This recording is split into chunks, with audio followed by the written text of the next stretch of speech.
Votre discours en mettant la démocratie directe comme solution à tous les problèmes tend à oublier la fin, qui est « quelle société veut-on » Vous privilégiez ainsi un moyen, un mode d'expression du peuple, alors qu'il y en a plein d'autres d'une part, et qu'il y a bien d'autres réflexions à aborder d'autre part. Cela ressemble plus à un exercice de dialectique qu'à un vrai programme de société. Ainsi, il n'y a pas de vision ou d'aspiration sociétale, c'est uniquement le résultat des votes qui nous dira ce qu'on doit vouloir. Alors, je vous remercie de me poser cette question, qui, par l'intermédiaire de ces différents tiroirs, rassemble plusieurs critiques distinctes, mais amalgamées à dessein, critiques habituellement adressées à l'encontre de la démocratie directe. Ces critiques sont naturellement empreintes d'une mauvaise foi évidente, et vous me donnez là l'occasion salutaire de la débusquer, cette mauvaise foi.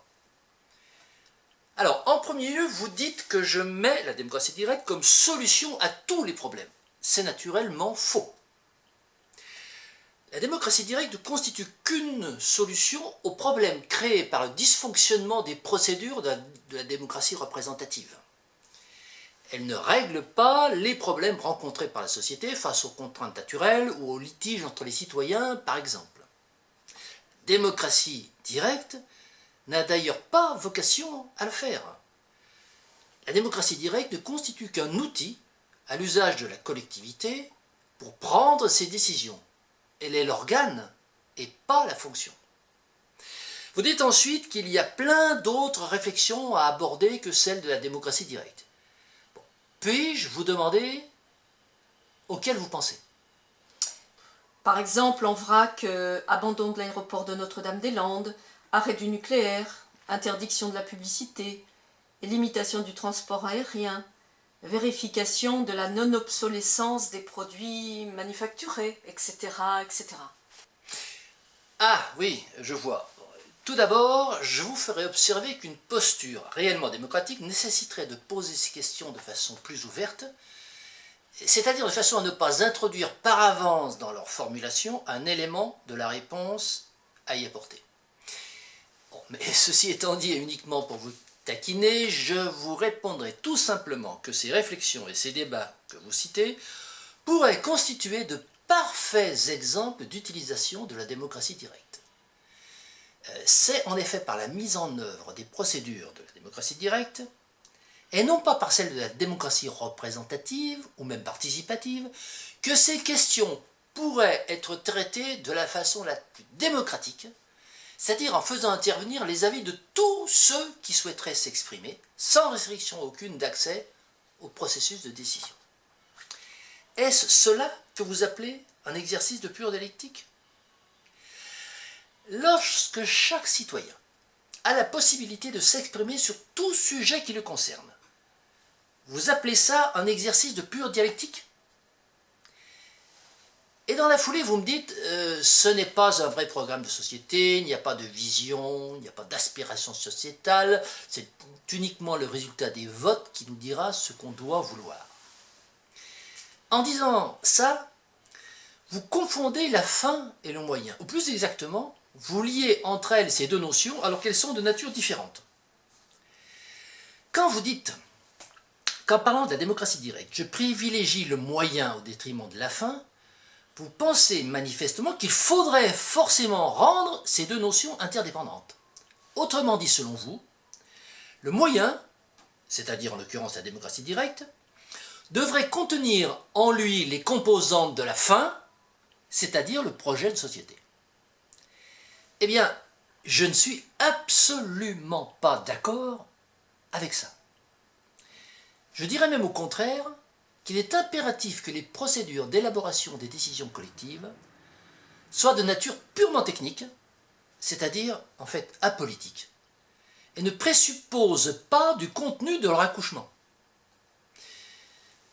Vous êtes là sans doute influencé, voire formaté par le système oligocratique actuel, qui précisément s'est donné des moyens adéquats pour parvenir à ses fins préprogrammées. C'est-à-dire qu'il a créé la démocratie représentative précisément pour pouvoir imposer son modèle de société. Démocratie directe et projet de société sont deux notions de nature différente, qui ne peuvent être associées d'aucune manière.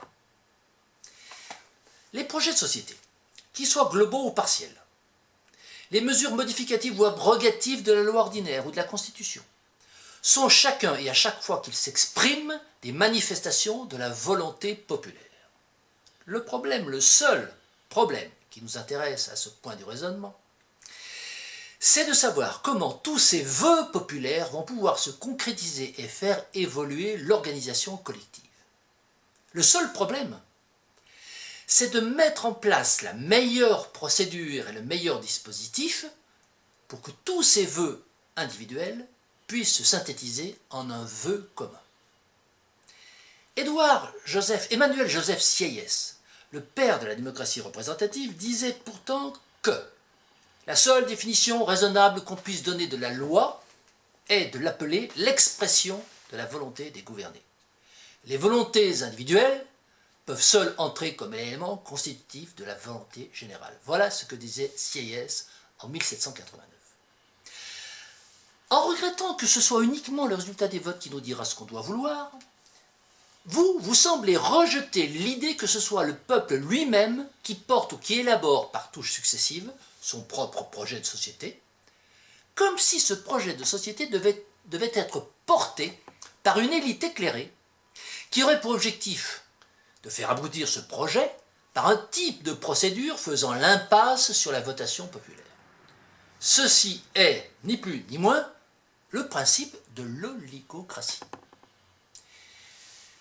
Ceci étant dit, afin que vous ne vous mépreniez pas sur mon propos, je dois vous informer qu'à titre personnel et également de façon partagée avec d'autres citoyens, je porte un projet de société que nous avons dénommé « Programme pour une société de l'après-croissance ». Projet qui propose un certain nombre de ruptures fondamentales au sein du corpus législatif actuel, et notamment dans les domaines de la liberté individuelle, de l'égalité des chances, de la solidarité, de la création monétaire, du crédit, du rôle et du financement des pouvoirs publics, du droit des sociétés, de la transmission de la propriété, des biens communs, etc. Le tout assorti de propositions de loi concrètes. Eh bien, notre position, c'est que les éléments constitutifs de ce programme, que je viens de vous résumer, doivent être proposés, selon nous, discutés, débattus et votés dans le cadre de la démocratie directe et non pas dans le cadre de la démocratie représentative actuelle. Et c'est la raison pour laquelle, et en toute logique avec nous-mêmes, notre action politique passe d'abord par la promotion de la démocratie directe.